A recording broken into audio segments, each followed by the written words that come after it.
আল্লাহ তুমি নাকি মৃতকে জীবিত করো, কেমন করে করো একটু দেখাও তো।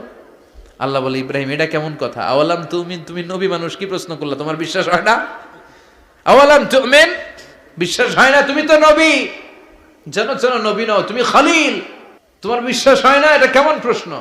সাইয়েদনা ইব্রাহিম বললেন, বালা, বিশ্বাস হয়, ওয়ালাকিন লিয়াতমাইন্না কলবি, কিন্তু দেখলে ভালো লাগবে। আল্লাহ কেমন করে মৃতরে জীবিত করো তুমি দেখাও। আল্লাহ বললেন, 4টা পাখিরে টুকরা টুকরা করো, জবাই করো, টুকরা টুকরা করো, পায়ের সাথে মাথা মিশাও, মাথার সাথে কলিজা মিশাও, টুকরা টুকরা করে ওই পাহাড়ের মধ্যে ছিটিয়ে দিয়ে আস। এরপরে এই পাশে এসে সুম্মা দুহুন্না ইয়াতিনাকা সায়া, আমার নামে পাখিগুলারে ডাক দাও।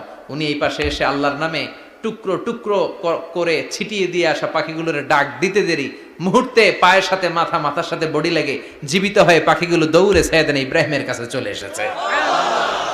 আল্লাহ তাআলা একজন প্রসিদ্ধ নবীর ব্যাপারে কিছু তথ্য দিয়েছেন, এই তথ্যগুলো আজকে আমরা শুনবো ইনশাআল্লাহ। পড়েন।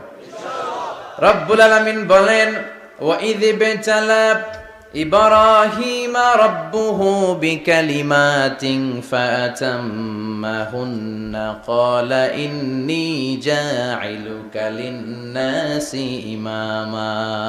সুবহানাল্লাহ পড়েন।